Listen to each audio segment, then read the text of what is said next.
Okay, here we go. We'll just do it this way. Okay. Hello, Instagram friends. All right, welcome to today's live. We had some technical difficulties in the beginning, so I am actually doing this live on Instagram from my phone, and it's all going to be okay. But thank you so much for joining me today. Today we are talking about kind of a sort of like a weird little elephant in the room, actually a big elephant in the room that is not really talked about or even well understood in our culture, which is the fact that therapists like me, like most therapists, are really trained in a few specific things. We spend years and years in school learning how to do things like diagnose and treat mental health conditions. We also learn psychological assessments, psych evals, all kinds of that. But there are so many presenting issues or things that people often show up to therapy wanting help with that therapists do not get any specialized training in, learning how to actually do. And one of these is related to divorce and also breakup recovery. And so what happens here is that many times people are going through something really challenging where they do need support, such as going through a really hard breakup. They're having all these feelings. They need to figure out, what to do, how to manage all of this. And so appropriately, they're like, well, I should be in therapy. Like, I'm having feelings, I'm crying all the time, I'm trying to figure myself out. So they go to therapy with a therapist, and some good things happen, right? I mean, a therapist will create a container. You can be going into dark emotions. Nobody's going to shut you down and tell you to pull it together or stop crying or there's more fish in the sea. Like, you're not going to get that from a therapist. But also, it is true that a therapist doesn't really know how to walk somebody through the specific stages of heartbreak recovery. We think about, why is this person feeling so bad? Are there attachment issues? Is there historical anxiety or depression? Is this related to their parents' divorce when they were 9? Like, let's find the hurt places is what therapists do. And so what happens then is that frequently people who get into therapy for breakup recovery eventually start to feel stuck, because what a therapist knows how to do is like, let's process the feelings, let's figure out again where the wounded parts are. But what therapists don't do is understand frequently like how to tie what we're talking about in the room into actual changes outside of the room in your life.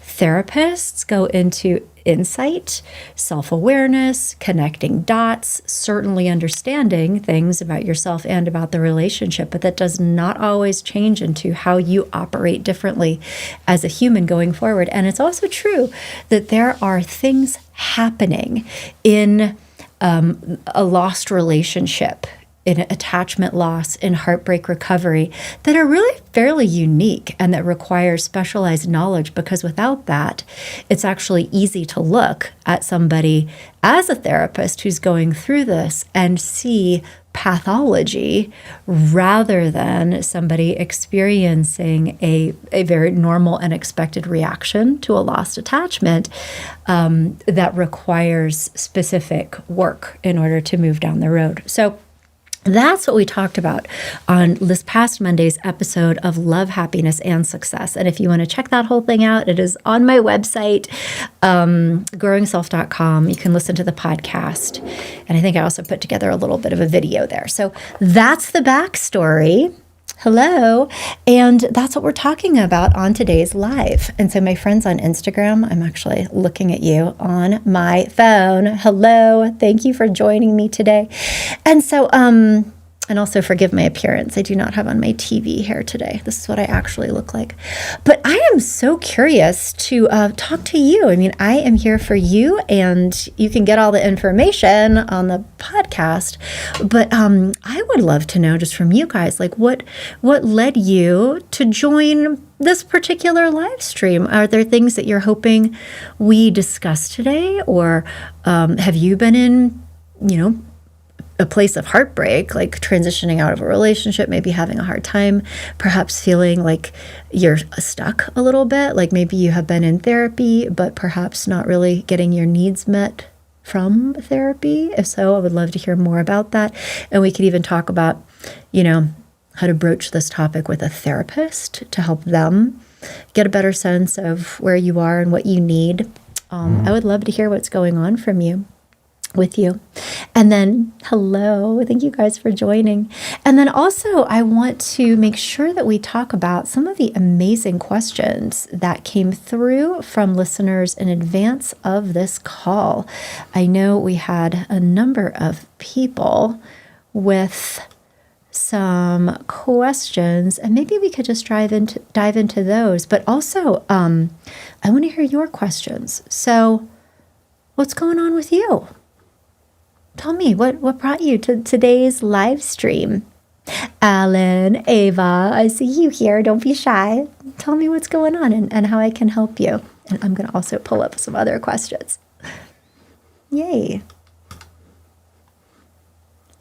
Would anybody like to share? Hi, Shaya. So you mentioned that you've been in this place and you have friends in that place, and it's always so good to learn more, but specifically that you'd like to know how to get training in this area, as I am in school to become a therapist. How wonderful. That is so great. I'm glad that you're doing that. Wonderful. And yes, so in order to get training, and this is a little bit tough because there are no, to my knowledge, although this may have changed or may be changing, like to my knowledge, there are no graduate level classes that are specifically around the divorce or breakup recovery process. You would have to do postgraduate training, and I would actually advise that you look for a coaching certification program. And that may surprise you because I know that most professional therapists can be a little, I don't know, snooty, is that the right way to say it, about coaching programs. But I think that that's because most therapists do not learn anything about coaching psychology, and they don't understand that it is an actual discipline. It is evidence-based. There's a lot to it. I think that when therapists do learn that, they have a whole new respect for it and understand that it is actually a much more effective modality to work with non-clinical clients. So we certainly wouldn't want to use coaching psychology with somebody who had a mental health condition. That would not be appropriate. But for people who are going through normal life experiences, such as heartbreak recovery, and also significant life transitions that require new skill building and new development, coaching psychology is the way to go. And so, I don't know where you are in your program, but if you would be looking to do this in probably about a year or so, come back to Growing Self. So this past year, I launched a coaching certification program for professional therapists that will help them attain the BCC or board certified coaching credential, which is the right coaching credential for therapists. And so that program of mine launched this past January, but the intention is then to create like tracks of study so that therapists can continue to develop their skills and abilities to help people with different presenting issues. And so there will be so if you think of the BCC coaching credential as being like the prerequisite, like coaching 101, the fundamentals, then after that, therapists will move through different specialty tracks, including heartbreak recovery. So keep in touch with me and I'll keep you posted. So, hello. Thank you guys for doing this. I'm so sorry. This is like so casual. I have like hair up. Yeah, not the TV hair, TV makeup. We're doing this commando style and on my phone. So, it is what it is. But today we're here to talk about heartbreak recovery. And this past week's podcast was, what to do if you have been in therapy trying to heal after heartbreak and you feel like it isn't working for you, like why that might be. But I want to open the floor to anything that's going on with you. I guess I'm curious to know if you're here because you're going through a breakup or divorce and would like some assistance in how to move forward, or if you would like some perspective on maybe how to work with a therapist more effectively if it feels like it's not really working for you, or honestly, anything else that is on your mind. You have me for another 15 minutes and I'm at your disposal. So, what should we talk about? And I also have to tell you, because I'm on my phone, I don't know if I can find other questions that people had asked previously. Hi, Kelly. Thanks for joining today. Well, what should we talk about? I'm going to see if I can pull up some of our questions here that came in advance. Yay. Awesome. Well, here's a good one. And I think that we should talk about this. And of course, I'm so happy to hear other questions of yours because I want to make sure that we're talking about what is most important to you here today. Okay. Well, here, let's do this question first. So, hi, Sarah. Thank you for joining us here today. And so your question, you have an 8-year-old with your ex. You divorced last month after about a year of a very contentious divorce, preceded by 6 years of an amicable relationship, even though you were both still ambivalent. And your current communication sucks. Yeah, valid. Okay. And then you go on to share that he's also moving in with his girlfriend and your kid 50-50 starting next month. And so your question is, can you effectively detox if we go to co-parenting counseling?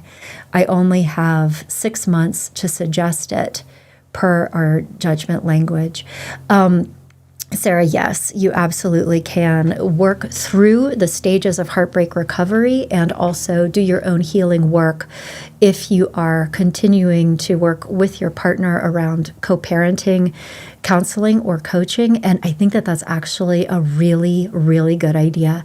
I will tell you that this is a harder path. I think that anyone, and you guys on Instagram too, are if you need to co-parent with an ex, you will have to talk to them. You will have new experiences with them. You will have new triggers, like when they move in with a girlfriend and now your kid is spending 50% of the time with said girlfriend. I mean, like, there is no way for that to not bring up stuff. And that's okay, because making contact with big feelings is part of the healing process. You do need to make sure that you are doing something productive with it. For you just to feel triggered and overwhelmed and sad and angry and just like churning in that's not a good long-term plan. But if you can dig into those feelings to really make contact with the values, to work through some of the anger, to get to a better place mentally and emotionally, that could be really, really helpful for you. And I will also tell you that it is a more difficult path because you can't close the doors. Like, you can't just go no contact and block them forever because you have things to figure out. But if you can rebuild some kind of good enough relationship, a different kind of relationship as co-parents of your son, it will be so much more helpful for you, but also for your kid long term. Because I think every parent's greatest nightmare going through a divorce is that the divorce or the aftermath will in some way harm or damage their child. And that is so scary. And the reality is that when parents handle this well, and by well, I do mean keeping their own act together and being able to have new systems and structures and positive new life experiences on the other side of this, and still be a warm, emotionally available, reasonably well-managed adult, your kid is going to be okay. And if we are getting triggered all over the place and falling apart and don't have new systems and routines, and it's like super stressful and very negative between you and your ex, that your kid is going to feel that and experience that. And now also children are very resilient with the right support, but boy, this is going to be so much easier for them if you can go to co-parenting counseling and make it effective. And I think this is just going to be one of these situations where you're going to have to do a little bit of compartmentalization. You're going to have your own healing process, like your own personal private work around growth, healing, and recovery that is going to be a separate thing than what you do in co-parenting counseling and how you show up for your kid. Parents do this all the time. We need to, in some ways, put the needs of our children first, and this is going to be one of those. And I think your goal for co-parenting counseling is to figure out this is not a place for you to be processing your feelings or tell your ex how terrible they are or how much you hate their girlfriend. This is around what do we need to be doing as responsible adults in order to meet the needs of our child and have this be reasonably okay for them, and what does that look like? And hopefully in this situation, you're connecting with an experienced licensed marriage and family therapist who does have a lot of expertise around co-parenting specifically, I hope, who can be able to advise and guide you through this process of co-parenting, step parenting for your ex, so that doesn't get weird for your kid. And then there are also new structures and systems that you guys can implement as a couple to help kind of cool things down. I mean, even there are some commercially available websites that co-parents can use to have a shared calendar, to communicate exclusively through that platform, using those kinds of new systems to help everybody kind of calm down and stick with the plan. That would be incredibly helpful. But just understand that this is not a place for you to process your feelings or grieve, be angry. This is really coaching around what do we need to do. So I hope that perspective is helpful. And thank you for bringing up that question. So you guys, if you're just joining today, we are talking about heartbreak recovery. One of the topics, we're talking about how to, what to do if you're feeling stuck in your breakup recovery process, perhaps in part because you are in therapy with a therapist who really doesn't have a good understanding of this process and what you need from them. I'm happy to talk with you about how to handle that, or any other questions that you have related to your own just heartbreak recovery process. We were just talking with Sarah about what's going on with her related to divorce and co-parenting. So all topics are on the table. But I do want to mention really briefly a question that came up through Instagram prior to this live stream, which was from someone, hi Josh, thanks for joining, which was from someone who wanted some guidance around how to talk to their therapist, who they really, really like. Lovely therapist, warm person, great listener. They value the relationship and talked about how it feels good to have a dedicated place to go process all the things, cry about the stuff, that is really helpful, and they don't want to let that go. And that this is also a therapist who is helping them with some other aspects of their life. They do have historically major depressive disorder, and so they do need to keep an eye on that with the help of this therapist who has a strong background in clinical mental health.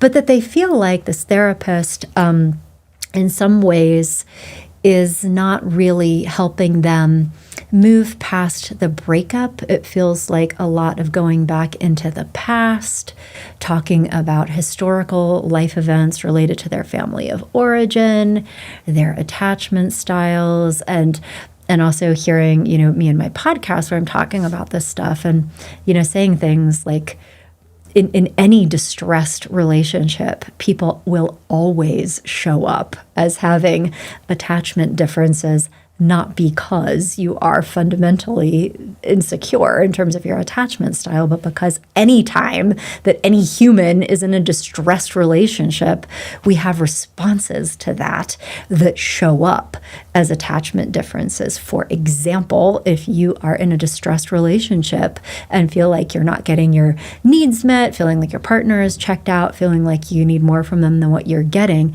you will begin behaving like somebody who has an anxious attachment style. Similarly, if you're in a relationship with somebody who is super intense, who is always in your grill, who is demanding, who is critical, who is hostile, you will withdraw and show up like somebody who has an avoidant attachment style, even if fundamentally you are perfectly secure in other situations. But so I think what this person was saying is that it feels like their therapy is turning more into like their historical problems, their family, their attachment style, their issues, rather than how do I actually do the work of severing this attachment in a healthy way and then rebuilding my life on the other side of this relationship loss. And so I think what is important to know that many people don't know is that therapists really, really value your authentic feedback. And I think,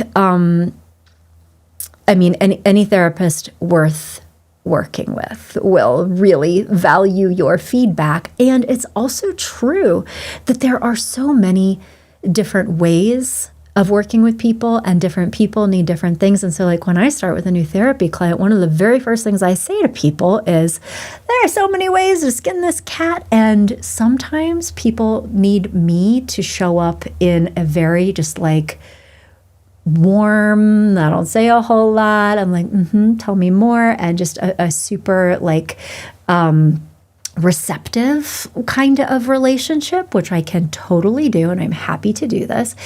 And other people, I think, value it more and get more out of it when I'm a little bit more active, providing feedback or encouraging action, being more directive, as they call it. And so most therapists should have a lot of different tools in their tool belt. And it's absolutely okay to have an honest conversation with your therapist, who should honestly be asking you, at least occasionally, how is this going for you? Are you getting what you need out of this? Do these sessions feel like they're helpful for you? Why or why not? I mean, that is like standard practice for a therapist who is hopefully asking you that, and you're not going to hurt their feelings. They are here for you. This is not a normal relationship. They are not your friend. They are not your parent. They are here for you. And it is a real relationship, but it is a professional relationship. And to say, sometimes I feel like we are spending an awful lot of time in my past or trying to associate my current experiences with my historical issues. And thank you. That's great. I've connected some dots. I understand myself better. And you're right. My mom was really intrusive. Like, great. And what I would love from you is more assistance in helping me figure out how to handle some of these situations that I'm experiencing, how to actually sever this attachment. I think I need to dive into some of these dark emotions that I'm experiencing in order to figure myself out. But more than anything, I'd really like your help in figuring out what happened in this relationship in terms of my responsibility and the things that I probably could have done differently so that I don't have this life experience again. I would really like to learn from this and grow from this so that I can go on to have better results in the future and go on to have a happy relationship. And so I wonder if we could talk more about that. That would be great. And see what they say. And you know what? A therapist worth working with will always be receptive to this. Thank you so much for telling me. I love it that we have this kind of authentic relationship. This is wonderful because, if you don't do this, you won't find out if this therapist is willing to modify their approach to meet your needs, which they should be doing. A good therapist will always do this. And, you know, I think that sometimes people feel like they can't have these conversations with therapists. And so what happens instead is that they wind up just dropping out, right? Like, oh, I'm busy, or it's getting expensive, which, I mean, is valid, particularly if you're not getting a whole lot out of it. You shouldn't be paying for therapy anymore, right? But so just know that that's okay. And if your therapist turns it back around on you, or, you know, is defensive or not receptive, that is really good information that this may not actually be the right person that you should be working with, because this should be a two-way relationship, and your therapist should be responsive to what you're saying and be willing to modify their approach based on what you're telling them that you need. And I say this as a therapist. I am a clinical supervisor of other therapists, and, you know, this is standard practice. So anyway, I hope that helps. And then also, if you do decide that you want to go in a totally different direction, you might consider working with a therapist who has specialized training and experience and expertise, particularly in heartbreak recovery. It is a specialized practice area. I think not many therapists are trained in this. I certainly wasn't when I graduated from counseling school, and then I had people wanting to work with me around this, and I didn't feel well prepared to be helpful to them, to be completely honest with you. So I needed to get additional education. I did a lot of research, learned a lot of things, wound up writing a book about it. And so for more information on that modality, or to get connected with a therapist who really practices this, I invite you to come to my website. You come growingself.com. Come to the divorce and heartbreak recovery section. You'll find a ton of articles, podcast playlists, and also you're welcome to help yourself to a free consultation with one of the clinicians on my team who have all had the benefit of my training, who really know a lot about heartbreak recovery specifically. That's always welcome. So come to growingself.com and just let us know you'd like to talk, and then hopefully we can see if we can help you. Okay, you guys, thank you so much for joining us today. Hello, and sorry about all the weird technical difficulties. We'll be back at it next week. Next week, we are talking about how relationships change your identity and what happens to your identity when those relationships end. So if you can relate, I hope to see you there next week. And thanks for hanging out with me today. All right, see you later. Okay, thank you. Bye.